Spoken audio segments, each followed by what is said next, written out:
Olá, estudante! Vamos iniciar nossa segunda videoaula, né, que tratará sobre conhecer sobre a documentação elaborada ou de responsabilidade do profissional de segurança do trabalho.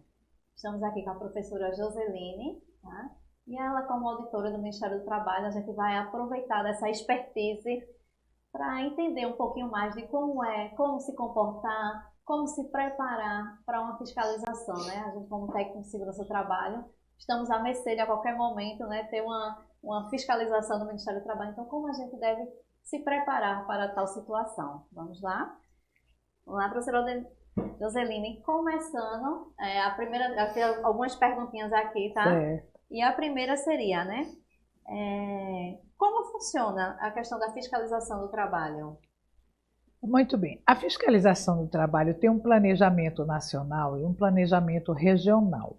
Ela se dá a partir da definição das atividades de maior risco, as atividades que exigem uma maior intervenção da auditoria. Claro que, em algumas circunstâncias, essa fiscalização ela se dá de uma forma mais urgente quando existe, por exemplo, quando ocorre um acidente de trabalho. Então, é feita uma fiscalização imediata. No geral, certo? A fiscalização tem como objetivo verificar o atendimento às normas, tanto as normas gerais da tutela do trabalho, como registro, jornada, pagamentos e especialmente, no caso que a gente vai focar aqui, as questões de segurança e saúde. Então, é muito importante, primeiro, que seja mostrada toda a realidade do funcionamento da empresa. Esse é o primeiro ponto fundamental. E seja apresentada toda a documentação pertinente. Muitas vezes, a fiscalização, na maior parte das vezes, aliás, não muitas vezes, ela não se dá em momento único, porque existe uma gama de documentação a ser verificada, a ser analisada, mas se pede normalmente. Hoje, temos meio eletrônico, né? Então, por exemplo, o acesso ao e-social, é um tipo de... Antigamente se pedia GFIP, vários documentos que hoje estão condensados em documentos eletrônicos. Então, a empresa pode ter backup dos programas, bem como de algumas questões de segurança que já estão também praticamente digitalizadas, informatizadas, como é o caso, por exemplo, do registro de SESMIT. Mas, enfim, essa documentação ela deve ser apresentada na sequência dos pedidos dos auditores, certo? E na sequência da própria circunstância. Por exemplo, se a empresa tem uma caldeira, normalmente os documentos de caldeira ficam lá em utilidades. É importante que os setores se falem. Outras documentações importantes são aquelas que dizem respeito à formação. Por exemplo, a NR10, que exige empregados autorizados, capacitados, habilitados. Então, essa sequência de documentação deve fazer parte de um acervo. Eu até costumava orientar, né, que se tivesse uma pasta com cópias, se possível, ou então um acesso muito fácil ao meio digital. Porque o que pode acontecer? A empresa tem um problema na hora, o computador não abre, deu um break lá, como é que ela vai apresentar algumas documentações? Então é importante ter backup de tudo. Quando o auditor chega, ele se identifica, ele deve ter acesso livre a todas as instalações da empresa e a todas as documentações. Isso é muito importante, porque muitas vezes, por um despreparo, por uma informação inadequada, a segurança, a vigilância tenta impedir um pouco esse acesso, o que pode gerar situação muito, às vezes até meio grave. Por exemplo, se houver uma obstrução, o auditor pode buscar a Polícia Federal, certo? Para fazer valer o seu livre acesso. Tem uma carteira de identificação, né? A carteira de auditor fiscal. Essa carteira, ela está escrito livre acesso a qualquer lugar no país para exercer essa função. Normalmente, no dia a dia, não ocorrem esses problemas, mas pode acontecer. Um problema muito grave que pode acontecer é, por exemplo, se houver uma interdição ou um embargo, a empresa insistir em fazer algum serviço que não seja aquele essencial para corrigir. Por exemplo, a empresa foi embargada porque a proteção de periferia da obra não existia. Durante o embargo, o único serviço a ser feito é a instalação dessa proteção que não existia. Então, se o profissional não for bem preparado, ele pode querer fazer um outro tipo de serviço? Não pode. A obra está embargada. Embargo e interdição tem o mesmo significado, que é paralisação. Então, isso é muito importante que seja observado. Mas, no geral, a sequência é a seguinte. O auditor chega, se identifica, deve ser garantido logo o livre acesso dele. Se ele pedir para ser acompanhado por alguém, que seja atendido esse pedido. Normalmente, o pessoal da segurança acompanha. Eu adorava ser acompanhada por pessoas, porque era a minha chance, inclusive, de estar falando, estar mostrando o que está acontecendo ali. Depois que forem verificados os locais da empresa, primeiro é a verificação física, que eu acho que é fundamental, certo? Onde a gente tem, inclusive, alguns checklists. Quem é da área de segurança conhece bem. Quando a gente coloca um xizinho, não significa que é um grave iminente risco. Provavelmente vai haver alguma interdição ou embargo, mas isso faz parte da fiscalização, são medidas de urgência, certo? E na condição geral, as exigências são no sentido de verificar se a legislação está sendo ou não cumprida, certo? No caso de descumprimento, será lavrado um auto de infração, que também é um ato normativo, é um ato administrativo comum, certo? A empresa tem direito à defesa no prazo legal. O importante é que seja garantido o livre acesso e o conhecimento de todas as documentações que a empresa é obrigada a ter. É muito importante, muito necessária essa aula com a professora Joseline, porque eu me recordo, né, de quando atuava na função de técnico de segurança do trabalho e tive uma fiscalização do Ministério. Nossa, eu tremi na base, pessoal. Olha, por mais que tivesse com todas as documentações organizadas, mas vem a insegurança, vem o receio. Então, nada como respirar e saber, não, estou fazendo o meu papel, tenho tudo evidenciado, então vamos seguir, né? Esperar o que o auditor vai pedir para que a gente possa apresentar as documentações. E é importante, professora Alcione, lembrar o seguinte, o auditor ele não é inimigo da empresa, ele é um funcionário a serviço de um Estado, que tem que verificar a regulação da relação capital-trabalho.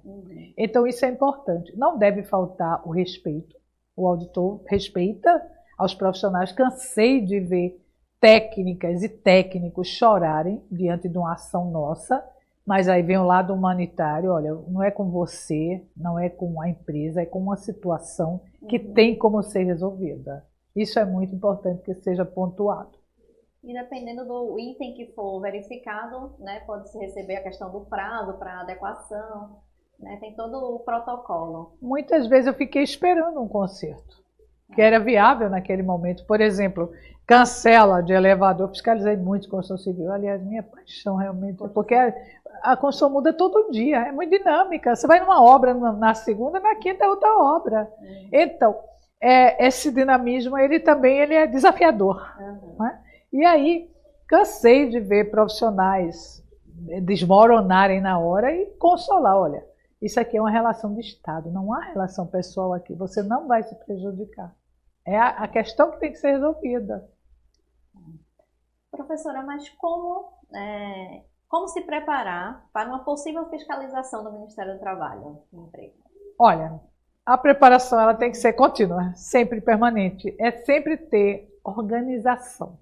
É sempre saber o que precisa, o que é necessário. A empresa está em dia com os seus levantamentos? Se é uma empresa, por exemplo, quer ver uma empresa que é complexa? A empresa que presta serviço para o setor elétrico. Porque todo dia tem que fazer, todo momento tem que estar fazendo APR. Então, tudo tem que ser guardado, tudo tem que ser evidenciado.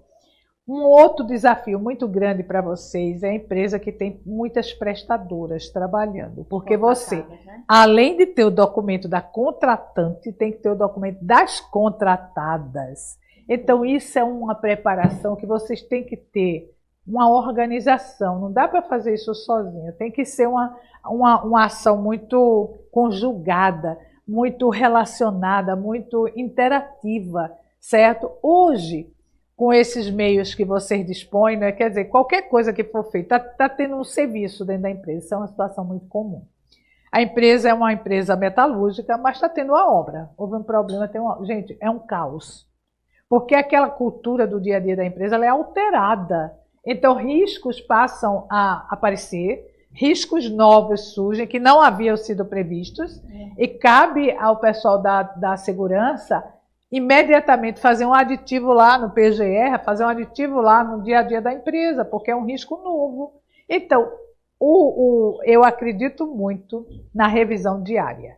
Do jeito que vocês pensam no DDS, no diálogo diário da segurança, eu acredito na revisão diária dos processos de segurança. Eu falava muito para os alunos e para os profissionais, olha, todo dia faça seu checklist, está tudo ok? Tá. Documentação está ok? Tá. Revisão está ok? Tá. Manutenção está ok? Tá. Vai ter serviço de altura? Vai. Então, está tudo ok? Tá. Vai ter serviço de espaço confinado? Vai. Está tudo ok? Tá. Tem contratada nova? Tá. Tá ok. Vai seguir os passos? Tem responsável por esse povo novo? Então, é realmente um serviço de todo dia. A preparação tem que ser sempre permanente. E aí, a outra pergunta aqui que colocamos, né? Quais seriam as principais documentações que são solicitadas numa fiscalização? Bom, teria, né? Todas relacionadas nas normas específicas. Por exemplo, se a empresa, até um exemplo que eu dou sempre, grave, caldeira é grave. Controle de caldeira é sério, tá? Então, a empresa tem caldeira, vasopressão, tudo, documentação mais rápida, com acesso mais rápido possível. As principais, hoje o PGR, inventário de risco, é o fundamental. Hoje é esse. Segundo, documentação dos empregados. É muito comum encontrar segunda via de exame médico dentro de gaveta. Muito comum. É muito comum encontrar APR, cópia de APR, cópia de PT, permissão de trabalho, dentro de gaveta. Não pode. Se digitalizar, tudo bem, não tem problema nenhum. A gente não pode voltar para a Idade Média. Se hoje tem um mundo digital, as adequações estão previstas na NR1, incluindo a questão de treinamento à distância. Estão previstas na NR1. Isso é o movimento do tempo. Então, o que eu aconselho fazer é um gerenciamento de documentos, fazendo a relação por NR. Da NR1, eu tenho isso, o PGR, o inventário e todas as avaliações evidenciadoras. NR4, meu registro lá que o Ministério me mandou. Eu posso ter uma imagem e posso ter o papel, à vontade. NR5, as atas, documentação prevista, que não vai mais para canto nenhum, fica na empresa. NR6, ficha de controle de EPI, lista de EPI, lista de CA, justificativa técnica, que eu nunca encontrava. Por que CPI? Olha, professora Alcione, por que foi escolhido esse? Alguém teve que interferir. Ou o SESM, teu consultor, alguém teve que interferir. Muito bem, a 6 eu tenho bastante documentação. 7, o PCMSO e as fichas médicas e documentos de afastamento, se houver. Tá? O E-Social já traz isso, mas tudo bem. NR8, edificações. Teve algum problema de escada, de teto, de parede, de estrutura? Se teve, laudo técnico. Tá? 8, né? 9, o que ainda tem do PPRA. 10, eu tenho muita documentação da 10. Primeiro, eu tenho que ter o quê? Eu tenho que ter o esquema unifilar para todo mundo. Em algumas situações, prontuário, se a empresa tiver mais de 75 kV instalado ou tiver junto de sistema elétrico potência, prontuário. Documentação de todos os eletricistas, cópia de registro no CREA, se for nível superior, profissional habilitado, PH, registro de qualificação, escola, certificado, registro de treinamento, comprovando a capacitação, mesmo se ele veio de outra adequação. Áreas específicas, levantamento de área específica de eletricidade, definição de área de risco e planta. Documentação da 10 é extensa. Era uma das mais que eu pedia. Da 11, movimentação de transporte, documentação das máquinas. Cadê a documentação do elevador? Cadê a documentação lá da talha? Cadê a documentação dos guindastes? A gente cobra muito isso. Inclusive a RT, do profissional que fez a avaliação do equipamento. 13, um mundo. Prontuário de caldeira, documentação de caldeira, revisão, a parte toda dos testes feitos e o relatório, nos tempos previstos e definidos na 13, já estamos na 13. 14, documentação dos fornos. 17, se cabível, o projeto de ergonomia, o PE, né, o plano de ergonomia. 18, tem muita documentação de grua, documentação da base de tudo, aluguel de máquina, responsabilidade técnica, documentação de todos os guinchos, livrinho de guincheiro, que é um ouro em pó, livrinho de guincheiro é ouro em pó, ele escreve tudo que acontece, é um mal barato. Então, 19, explosivo, outra documentação muito importante, até a licença, que não é do Ministério do Trabalho, Ministério da Defesa, Unidade do Exército Brasileiro, produtos especiais, né, 19, 20, posto de gasolina, toda a parte de combustíveis inflamáveis, muita documentação também. 32 hospitais, muita documentação, porque eu vou ter radiação, eu vou ter produto químico, eu vou ter quimioterápico, eu vou ter caldeira, eu vou ter tudo. Em hospital eu tenho um mundo de documentação exigida na NR32.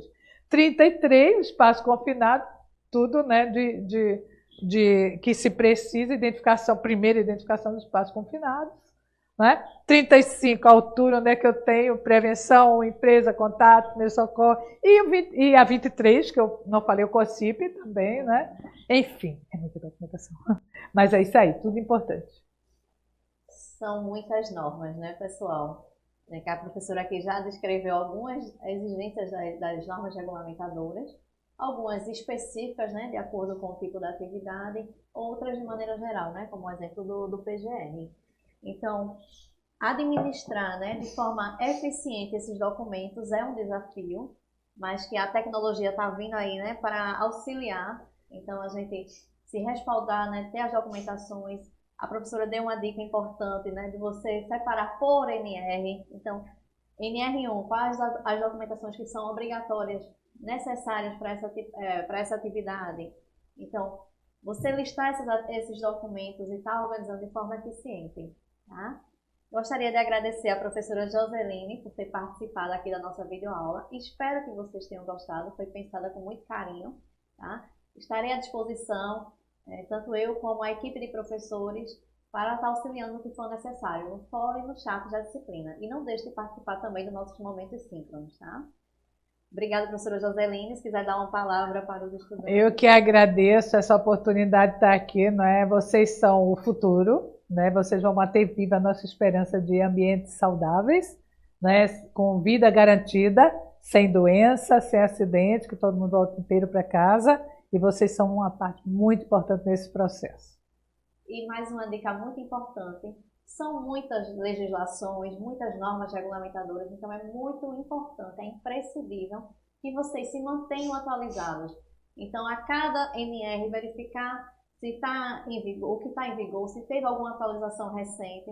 Então, com o futuro técnico de segurança do trabalho, essa é uma atividade rotineira, né, professora? Vai fazer parte diária das atividades de vocês, é verificar se teve algum tipo de alteração nas normas, ok? Muito obrigada e até mais.